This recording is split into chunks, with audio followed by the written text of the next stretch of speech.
Hey, what's up, guys? It's Russo and Jordy with Backdoor Fantasy Sports, and this is our first look show. We're going to be talking about the NBA slate on Prize Picks for Thursday, February 7th. We've got 9 games on board, and we've got some fun matchups to get into. Before we get into our plays, though, if you've never tried Prize Picks, use our promo code at the bottom of the screen, and they'll match your first deposit up to $100. They're going to double what you put on, so if you deposit the whole 100, you'll get $200 to play with. It's as easy as that. Just make sure you put that code in and they'll hook you up with that deal. And if you're new to our channel, make sure you subscribe. And if you want to stay on top of the videos, make sure you turn notifications on as well, because these plays move really quickly. So if you want to jump on the value early, make sure your notifications are on and you can get right into these plays if you like what we're getting into. And if you want to be even further ahead on the plays, join our Discord. There's a link in the description of the video. It's like 50 cents a day. We have a good community over there, and we post the plays in there before we even start the videos. All right, these are the plays we're going to be getting into. I'm going to be taking John Collins over 21.5 points and rebounds, and Jonathan Kuminga over 8.5 rebounds and assists. What are you getting into, Jordy? Yeah, I'm going to be taking Draymond Green for over 11.5 points and rebounds, and then I'm taking Ben Simmons for over 18.5 PRA. All right, well, let's get into our recap, and then we will get into these plays. So for the night show, I took Brandon Miller for over 21.5 points. He hooked us. He needed one more bucket. He didn't do great from the three-point line tonight. He still put up his 8 attempts. He only sunk 2 of those. It was a little bit, it's not the worst shooting night ever, but I feel like that was the difference. He still put up 20 points. We needed one more bucket of any kind. A 2 or a 3 would have cashed this for us, but it was just the Miles Bridges show tonight. Bridges went for 45 points, 8 rebounds, and 7 assists, and he was like 17 of 27 from the field. So it wasn't even like he was being careless and not sharing the ball and just, missing shots and being selfish. It was like, no, he was just on fire. And Brandon Miller had his opportunities. If he would have hit one of those threes and went like 3 for 8 or 3 out of 8 instead of like 2, he would have cashed it for us. So we got hooked by Brandon. That wasn't Bridges' fault tonight. But I also took Donovan Mitchell for over 10.5 rebounds and assists, and he went for 13. So he crushed that for us. How'd you do on the night video, Jordy? Yeah, I took James Harden for over 12.5 rebounds and assists. He went for 13. So this one worked out pretty well. It was a little close. I think going into like the fourth quarter, he only had like 7, and I was like, oh man, that play is dead. And I went back and looked, and the only thing that stopped me from hitting a 6-man was Trae Young not going over 10.5 assists, which was crazy. But it is Boston, so that sucked. But I also took Zubac in that same video, and everyone was tripping out about this play and saying it wasn't going to hit and everything. And you couldn't pay me to take this under and to not take this play at 7.5. It was just way too low. And he got his minutes and he went for 9, so it hit. He didn't crush it. I'm not going to sit here and be like, oh my God, he blew this out of the water, but he did what I expected him to do. I thought he'd just go for like 8. That's what he'd been doing in the history of this play against this team. So for him to get 9, it was pretty cool, especially in his first game back. So yeah, hit on both of those. Yeah. Zubac actually got to 7 in the first half, though. I was watching that really closely too. Yeah, I was watching that really closely. And then they were just giving what's his name? Plumlee. They were giving Plumlee a decent amount of run in the second half. But I didn't see a whole lot of Tice tonight. But I think they're really getting Plumlee. I think they want him to be like splitting minutes pretty evenly with Zubac, pushing into the playoffs, because Plumlee's a big dude too. Yeah. And he's more talented than people realize. Like, he's capable of being a starter, in my opinion. But Zubac looked good. I was feeling the same way. I was like, I get it if this was set really high, but 7.5 is a bargain for a healthy Zubac. So yeah. I think it was just people were apprehensive about, I don't know, maybe him coming back from injury, but it was like, okay, if you're worried about the injury, don't take it. But if you think he's healthy, this is an incredible deal. Yeah. He started off hot, got it done, almost got it done in the first half. But anyways, let's move on to the day show. Okay. We missed the night sweep by Miller. It was just that one more bucket would have gotten us the sweep. That's unfortunate. So for the day show, I took Daniel Gafford over 1.5 dunks. He went for 2. And then I took Terry Rozier over 26.5 PRA. And I think it was his PRA. Let me just double check. Yeah, it was. Okay, I'm making sure it wasn't just his PR. Yeah, PRA. And he didn't get this done. He only went for 20. So I missed on that one as well. How'd you do on the day show? I did the same. So I hit on Evan Mobley's fantasy score again. Shout out to Russo for reminding me about this play, because today we were both like, the board looked a lot more rough today than it did last night. A lot of things got bumped really high from last night, and there just wasn't a whole lot of value today, but there was. I mean, a lot of people had good plays, but it was just kind of hard to look at, especially with all these demons they have on the board. Prize Picks, please make it their own section for that thing. But I took Evan Mobley for over the 32.5 fantasy score. He went for 37.1, so we hit on that one. And then the only letdown for me was Kyle Kuzma. I took him for over 3.5 assists, and he had 2. The assists, he had plenty of opportunities to get this done. It didn't come down to really him getting it done. It came down to his teammates stacking bricks, which Washington can do sometimes. But he didn't look very aggressive tonight either. I watched a little bit of that game, and he kind of when he's not like having a crazy good night, he kind of gets shy all around the board. And then I wish I could say the same about Jordan Poole, but that dude will just keep shooting no matter how well he's doing. So unfortunately, right, Kuzma couldn't get 2 more for us, so missed on just 1. Well, let's get it back on this next slate. I like this Thursday slate. We got 9 games to play with. So let's jump right into these breakdowns. To get us started, I'll go with this John Collins play. I go to Collins a lot. You go to Collins a lot. Like, we love John Collins. We love Kuminga too. I know these guys come up a lot, but I love these matchups, and I love when these guys are in rhythm. So we're just trying to, take what we can on the first look show, especially when the board isn't as populated. But let's get into this Collins play. So this Collins play is going against my Suns. So, they are relatively tough against like the power forward center position. But I feel good about him going over this just because he's really been actually scoring quite a bit lately. We typically take his rebounds or maybe his rebounds and assists, but I want to take some points and rebounds in this matchup. We got a 243.5 over under, so super high scoring projection for this game. We have the Suns favored by 6.5. And who knows, if we have some crazy trade overnight and we get Miles Bridges coming to the Suns, which is the rumor, we may be without Josh Okogie tomorrow. We may have, a little bit of a different rotation tomorrow. So we'll see what happens when we wake up. But we have, pretty high over under, and not any huge concerns for a blowout. But the Jazz are a little streaky. So you never know. If the Jazz show up, then it'll be close. But if they have an off night, the Suns, I think, will go through them pretty quickly. But let's hop over here to Outlier. This is why I want to take his PR. He's gone over it 9 out of his last 10 games. Yeah, we've had a couple close calls here against New York and against Brooklyn where he just barely made it. But look at these last 4 games here. I'll go ahead and zoom into this a little bit. His last 4 games, we got 11 rebounds, 9 rebounds, 10 rebounds, 9 rebounds. And his points are consistently going up, 11, 15, 15, 22. And if we look at this matchup against the Suns and we go to power forwards, if he is playing the 4 at all, we got 24th in points allowed, 6th in rebounds allowed. If he is playing the 5, it's going to be tougher. 10th in points allowed, 3rd in rebounds allowed. So if you're uncomfortable with this, just fade it. You don't have to take it. But this is what we're getting into. And when I see him putting up, 31 against people like OKC, it's like that is also a really tough matchup in the paint.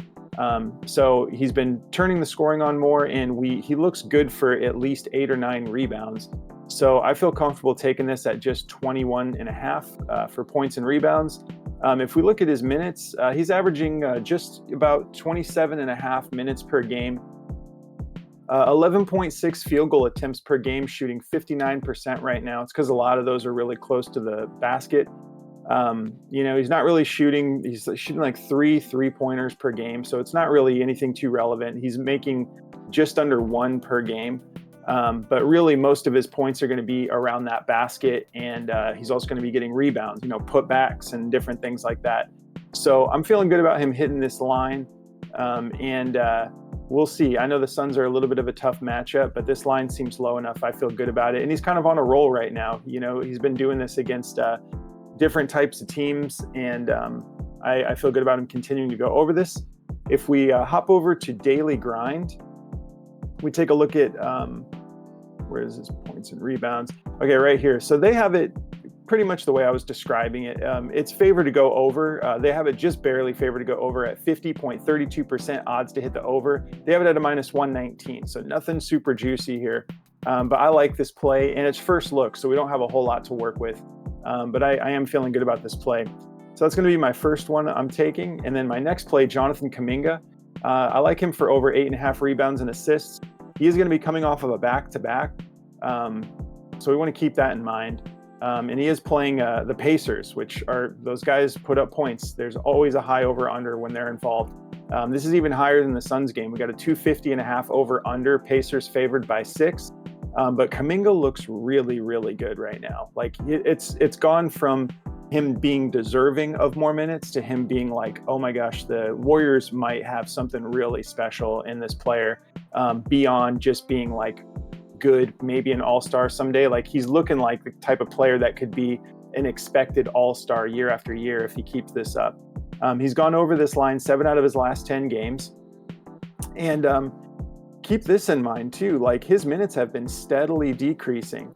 I don't think he's going to go lower than what he did tonight at 29 minutes. That's kind of like, the floor for him, but we know he's capable of playing these long games, these higher minutes. He can still keep it together, but even on these games where he's like right around that 30-minute mark, he's still getting this done. Like tonight, he went for 6 rebounds and 5 assists. The night before that, 10 rebounds, 3 assists.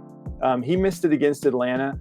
But, against Memphis, he's, like I said, 7 out of his last 10 games, regardless of what his minutes are looking like. But he is averaging 33 minutes a game, 2.5 fouls a game. So it's rare we see him get in foul trouble. It's happened once or twice, but you don't really see it too often. As far as matchup goes, this matchup's not too bad. They're below average in rebounds at 17th in the league. 8th in assists allowed, so nothing too scary. It's not like they're elite on defense against assists or anything. So the power forward position's a little bit of a soft spot for Indiana. I like this matchup, and I don't believe this is juiced to go over. So go with your gut if you're uncomfortable with this, but I'm staying in the flames with him. He's 7 out of 10, and 8.5 just seems low for him. If we hop over to Daily Grind, we look at his rebounds and assists. Yeah, they have this favored to go under, and they have it pretty juiced to go under. So go with your gut. But they have it at just under 53% odds to hit the under. They have it at a -134, and we have -125 and higher. But I mean, look at that Isaiah Hartenstein rebounds and assists we took the other night for 13.5. That was juiced to go over by -155, and he didn't get it done. So don't let these odds throw you off too much. You use them as a guide, not as like a map, So I'm going to be taking him for more because I just think that's too low for what he's capable of.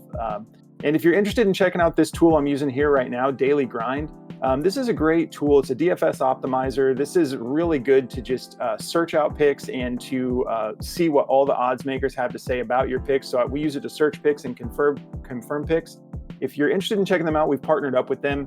Just use our code BACKDOOR and they will match your first deposit, not your match first deposit. They'll give you 25% off of any of their tools. They're not going to match any deposits though. But yeah, 25% off of any of their tools. Just use code BACKDOOR. There's a link in the description of the video. And this other app here, Outlier, if you want to check out this statistical analysis app, it's killer, and you can get a 7-day free trial. Just use the link in the description of the video for this as well, and you get 7 days free to just see if you like it or not. All right, Jordy, you want to get into yours, bro? Yeah, man. I think Matt just peed a little if he heard you say they're gonna match the first deposit. All right. So to get into my place here, I've got this Draymond Green for over 11.5 points and rebounds. I feel good about this matchup for Draymond. He could get this done Mainly with rebounds. Honestly, like the dude is a board machine when he wants to turn it on. Like, he's gone for 14 rebounds against LA, 12 against Memphis. Like the dude can rebound for sure. I mean, we all know Draymond Green at this point. Like the dude is a maniac. So this is a great matchup for him too. 27th in points allowed to power forwards and 17th in rebounds. So he's got a good matchup ahead of him here. Obviously his minutes are, right back up where they should be. In this Philly game, he only played 18 minutes and he just missed this by 1 bucket or 2 rebounds. So, I feel great about this play. If you look at the head-to-head, he's missed it both times. So take that as you will. But these were from 2 years ago. Like this was, 2022. So I'm not even going to take this into account because this is a whole different Pacers team. So I feel good about this game. Let's pull up the over-under here. Obviously, Russo went over it. It's a massive one, 250.5 over/under with a 6-point favorite to the Pacers. It's crazy that we're seeing the Warriors lose all these games that they should be winning, but they're starting to look a little old. But I think they'll get it reined in for playoff time. Hopefully, they make the play-in or something. So yeah, I like Draymond to go over this line. If we look at daily grind for this play, it's pretty juiced. 53.99% chance and a -141 on their odds. So, pretty good play here. I feel great about Draymond going over this one. So, let's check the injury report, make sure nothing crazy is there. Yeah, I mean, nothing for the Warriors. Tyrese Halliburton's game time decision. So is Jalen Smith and Benedict Mathurin. So, that would just help Draymond, if anything. But I like this play to go over. 11.5 is just pretty low. And then for my next play, I've got Ben Simmons. He's active, so that's good. He's going to be playing in this next game. He's been pretty good since he's been back. I mean, obviously he had this one game where he played he played 18 minutes and almost had a triple-double. That is really impressive. He's the type of player that can go over this with rebounds and assists alone. He could go for a double-double in that category. He's done it many, many times, and he could just go over this with rebounds and assists. So he's not a crazy scorer. So I as long as he can give us 4 points, I think he can go over the rest of this with rebounds and assists. I just like the full PRA because it makes more sense for him, because he could have a double-digit scoring night and get halfway there. And if he has a double-digit scoring night, I think he'll definitely hit this. If you look at the head-to-head, he played them once in October of last year, and he went for 23. The other game was 2 years ago, so we don't even really care about that. So the October one is the closest thing we got to seeing the head-to-head here. But he's gone over this in 8 out of 10 games, 13 out of 20. And, in 2023, he played 9 games. That's kind of crazy. So, he went over the 8 out of 9 times, though, last year. So I like this play to go over. It's a tough matchup, but it doesn't really matter. Ben Simmons is not your typical point guard. He's a pretty big dude. I think he's 6'9" or 6'8" or something. So I think he'll have an easy time in this matchup. His minutes are slowly going back up. He had 20 minutes against Dallas in the last game, so I like him to stay in the flames on this one. You can see he had 7 assists, 9 rebounds, and 9 points in the last game. So I think he can go over this. So the over-under on this game is a 224.5 over-under with a 6-point favorite to the Cavs. So nothing too dangerous or anything like that. The Nets can definitely get blown out by the Cavaliers, though. I mean, we've seen the Nets kind of lapse and get torched by teams they shouldn't, but they've been putting it together more. And with Ben Simmons on the floor, he does play good defense, so it just adds a lot more to their team when he's on the floor. They look like a really good team when he's out there. So I like Ben to go over this 18.5. I think it's pretty low. So on daily grind, this is juice to go over just barely at a 51.28% chance. So take it as you will, but that's the two I'm going with. All right, man. Why are you laughing? What did I say? I'm just still laughing at the idea of Matt out. We're promising our viewers a match deposit on daily grind. I don't know why, man. I think it's late. I'm a little slap happy, but I do have a little bit of good news for you guys though. If you're following the laptop saga I've been dealing with, I took it to Apple today, and they're going to cover all the repairs. So my battery, they said it totally swelled up, and it actually burned everything that I thought it did. and they're going to replace it all. They said it should be ready by Friday if the parts come in, but they said no later than Monday. So I won't have to use this thing anymore, which will be nice. Yeah, I can get back to my old setup. I've been like torching Jordy's ears when I like cough or anything because of this thing. But anyways, guys, we appreciate you hanging out with us. Before we get out of here, we want to just remind you guys to, if you haven't yet, check out Chalkboard. They're one of our partners. It's just another betting platform. It's a really cool platform. They have minimum bets are $1, and they give you the freedom to adjust your lines to whatever you want. So they get like any of these lines, you can, if you adjust it to a higher alternate line, you get a higher payout. If you lower it to something a little easier to hit, they just give you a lower payout, but they let you play what you want.